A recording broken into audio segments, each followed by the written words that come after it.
Welcome back to the show, everybody. Welcome back to the show, everybody. We got a good one for you this morning. XRP's hidden value. I think we're going to touch on something extremely important today, and it'll be good that we touch on it because if we look at the current price of XRP right now, it is not impressing anyone this morning. But I tell you what, I am still the eternal optimist here. I think we're okay. And I will say on the front end of this, if you haven't seen the first video this morning, please go watch it. We cover the support levels for XRP, and we are, in fact, bouncing off a support level at 150. And just to let you know before we do the headlines here, we did go as far as 147. We slipped a little below that, but it does appear that we have support 150 and above. And we'll talk about that a little further in just a second. But let's talk about the rest of the headlines. Turkey, the country, is sounding a lot more like India these days. We'll get into that. John Deaton drops bombshells about the SEC's process when it comes to crypto companies. More interoperability coming to XRP, which is amazing. Galaxy Digital is looking to go public in the United States, and I believe they're already public in Canada. I believe we'll jump into that article. And are we seeing XRP possibly being relisted on an exchange? We'll get into that, as well as the Ethereum killer. That's right, the XRP Ledger. Let's roll that beautiful intro. Here we go. This is Digital Perspectives with Brad Kimes. Subscribe for new content notifications. Now, here's Brad Kimes. Come on in. Welcome back to the show. You can follow me on Twitter at @BackupBradley above at the top of the screen, and everything that we're talking about here today. Guys and girls, the numbers are brought to you. I can't talk this morning.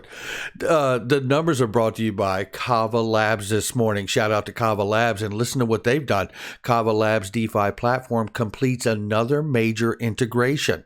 Binance has directly integrated hard protocol money market using the Kava API. This is another major win for Kava, the most trusted DeFi platform for financial institutions. Shout out to Kava and Binance.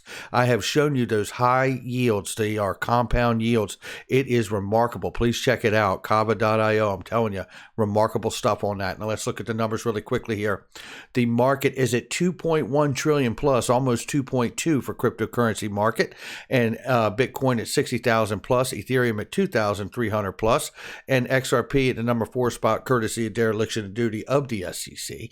We are at $1.53 this morning. We are off 10.79% on a 24-hour. So you can see what kind of a slip and a flash crash we've had with XRP just early this morning.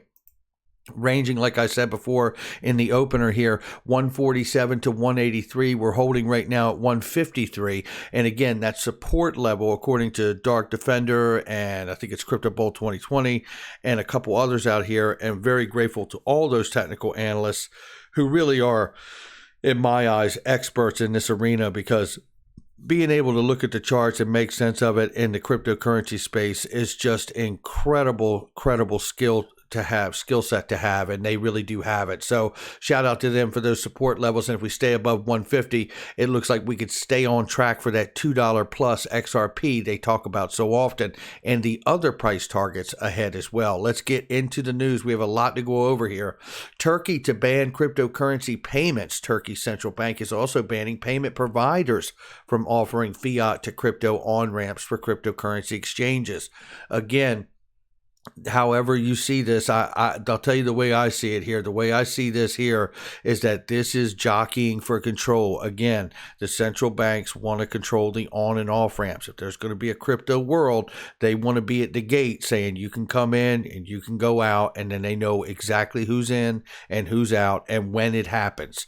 It's about control, relevance, and power. The libertarian in me doesn't like that very much, but nevertheless, that is what we're talking about, and I believe that's where we're going to go. John Deaton, who has been amazing in this space for doing the XRP class action suit against the SEC, and just dropping knowledge bombs all over the place. John Deaton says, did you know that I know for a fact that companies in the crypto space actually go to the SEC and ask, can you tell me exactly what I need to do in order to be compliant? The SEC actually refuses the request and says we can't do that, but here is a risk alert. You know, this is in large part pointing to the problem here. Again, a unified regulatory framework. We need to get that in place, with whether it's Congress coming in and introducing the DCEA, which is a Digital Commodities Exchange Act, or the Token Taxonomy Act. But we need some kind of framework coming in that these agencies, these market regulators, can understand better where they're supposed to be when it comes to crypto and blockchain companies. This is just... it's just irreprehensible. It really is. I mean, this is not a solution make here. So we're going to keep an eye on it. But shout out to John E. Deaton for shining another bright light on some of the veiled approach by the SEC when it comes to crypto. Shout out to you, John. This is from Matt Hamilton, Hammertoe, who says, wow, and yet another blockchain bridging with XRP. Now, I'll tell you. It says here that Heco Chain, which is XRP cross-chain in the Heco Chain network, has successfully bridged to get ready for the future DeFi and unlimited use cases. And that is what we're talking about here. And I find it awful inspiring to me as a XRP holder that we're seeing interoperability between Wand Chain. We're seeing the utility fork of Flare Networks. We're seeing Heco Chain, right? What I'm really seeing is this huge interoperability with XRP, because it's the other platforms out here that recognize how important XRP is and will be, regardless of the SEC lawsuit. Looking right here, this is ex-Goldman Sachs executive to take over as Galaxy Digital chairman prior to its public listing. Check this out. Novogratz is going to stay. So Mike Novogratz is going to stay as a CEO, but we're going to see the new cat from Goldman Sachs come in here and head up the push to go public here. It's Michael Daffy, the former Goldman Sachs executive and chairman of the firm, says he will be taken because of its public listing later this year. And want to go back down to this spot right here. The recent debut of Coinbase on NASDAQ was deemed as a landmark event for crypto space, as it opened the gates for many other crypto companies with growing mainstream demand. Galaxy Digital shares already listed on the Toronto Stock Exchange, and now it plans to expand its reach in the U.S. as well, Novogratz said. There is a dearth of good public equities in the crypto space. I think you'll see other companies try to fill out that portfolio. And I think he's absolutely spot on here. Now that Coinbase has really cut the ribbon on going public here, you're going to see things like Galaxy Digital, Kraken has said they're going to go public, Ripple has said that they want to go public, and many, many other companies in this space. And it is going to bring an awareness and an amount of money from institutions and Wall Street that we've never even seen before. And look, I mean, I think to speak to it is the fact that we've seen more than $2 trillion market cap in the cryptocurrency space. This is just remarkable. Now, moving on really quickly here. This is from the XRP bully here, who says Kraken has quietly relisted XRP. Now look at this. This is from Kraken Pro. It says the Pro app, and it's video proof from my device from XRP Monk. And shout out to you for sharing this. XRP dollars now tradable on Kraken Pro app. This is major relisting here. And what he shows, and I'm just going to play this 25 seconds for you so you can see him showing you how it works here.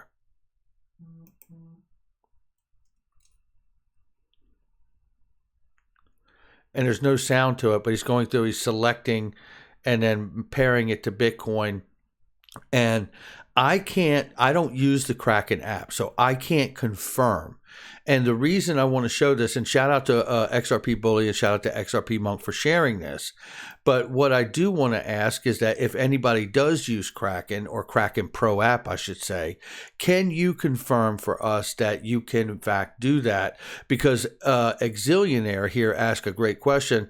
He says it's not though. Maybe if you use a VPN, I can make a video and show it's not on there. And I want to get definitive proof because I don't know. And like I said, I have an account on Kraken, but I have never really used it. So I can't speak to that or the Pro app. So the question I'm asking everyone out here is to ask everybody if you use Kraken, please post a video or DM me on Twitter and let me know whether in fact you can, because I don't want to consider if somebody's using a VPN to hide where they're actually living to buy XRP as a relist piece of news, because that's not exactly relisting, is it?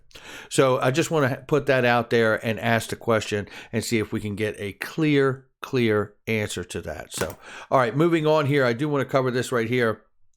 This is really like hidden value being revealed here. And as Stephen Bull Deep says, speechless. I agree.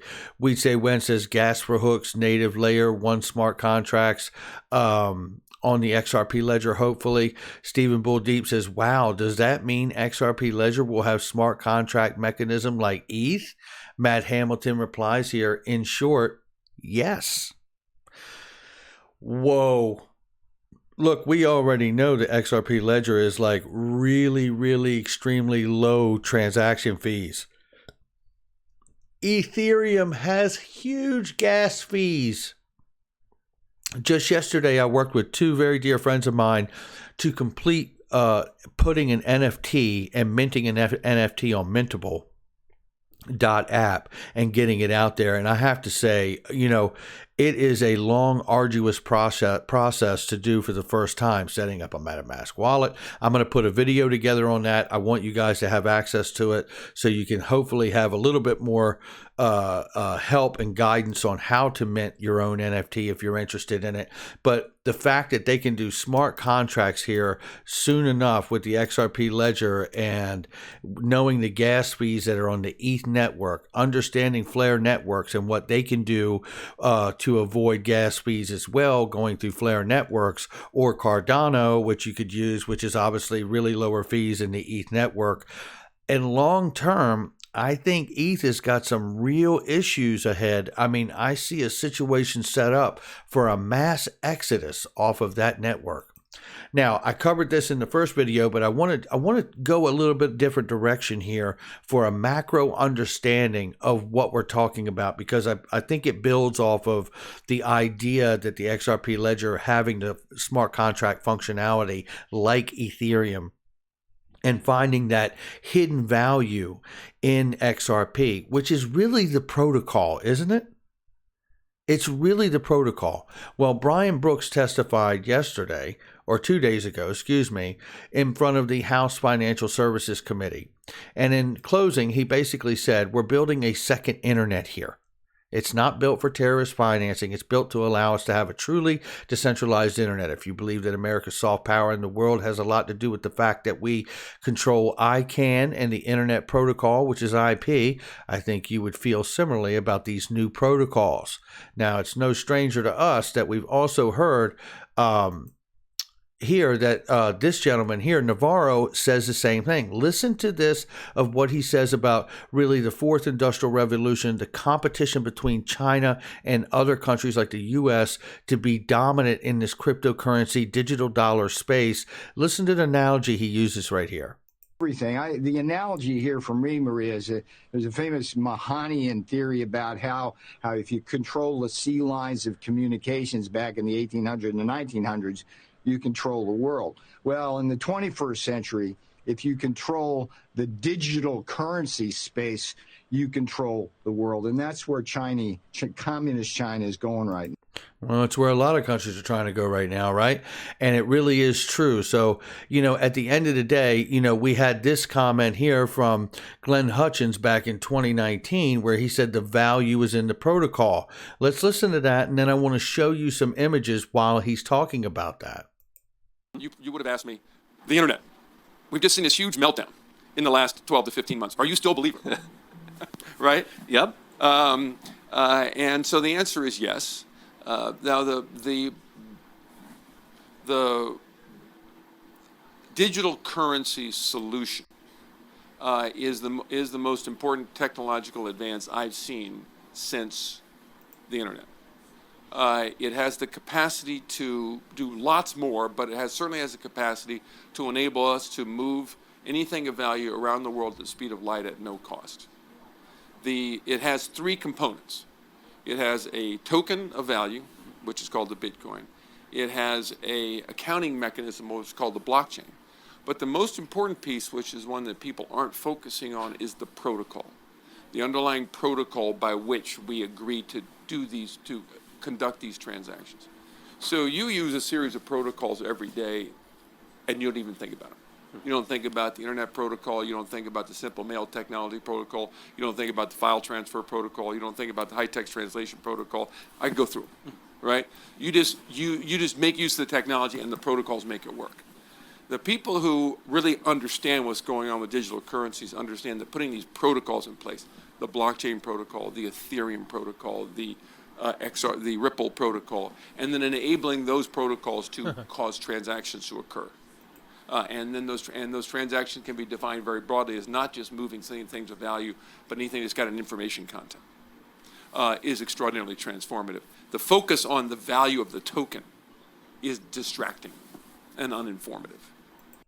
And there you have it right there. And going to the images that I was just showing you, this is something I put together a while ago, but I wanted to bring it up as the Internet of Value here to really express the current different protocols that make up the Internet that we have now.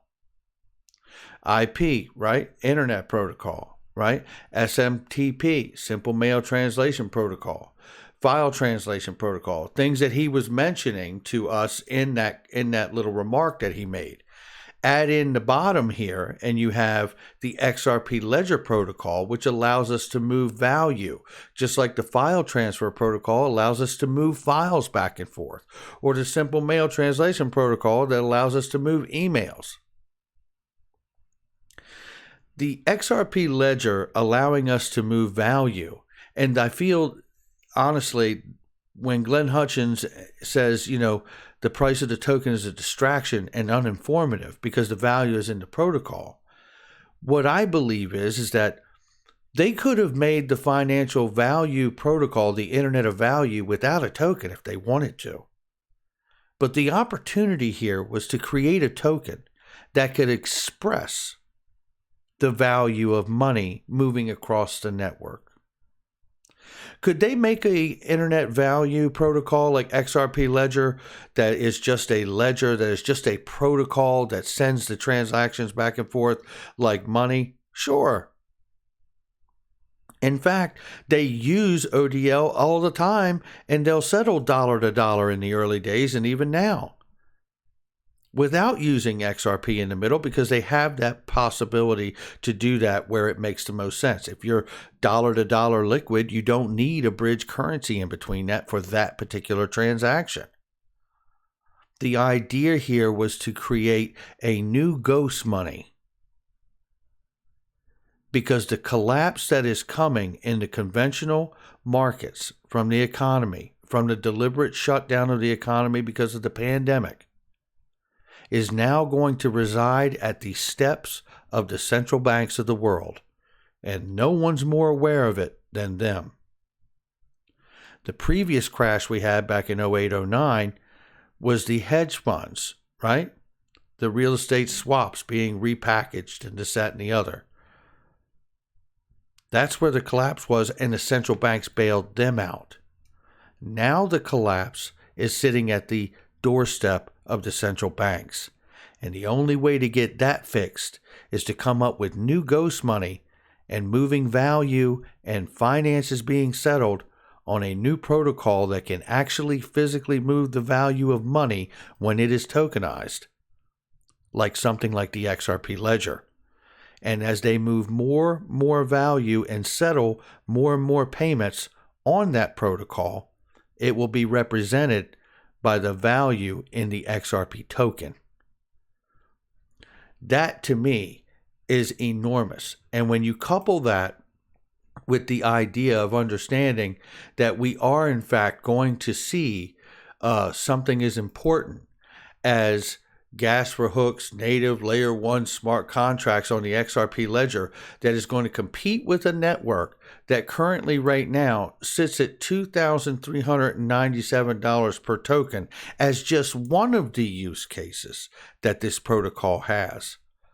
I'd say it's on and upwards from here is where I'm at. not financial advice, but just my perspective on this morning while XRP retraces almost 10% in 24 hours.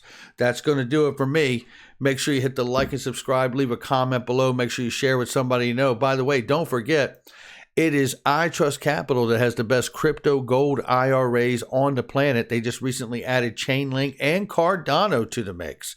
And CryptoTaxAudit.com. Clinton Donnelly, it is tax time, and you could join his membership for $35 a month for audit protection, and it is much cheaper than an actual audit, and you will receive alerts if there is an audit or the IRS looking at your books. So make sure you check that out and sign up with him. He is the best in the business, and I will catch all of you on the next one.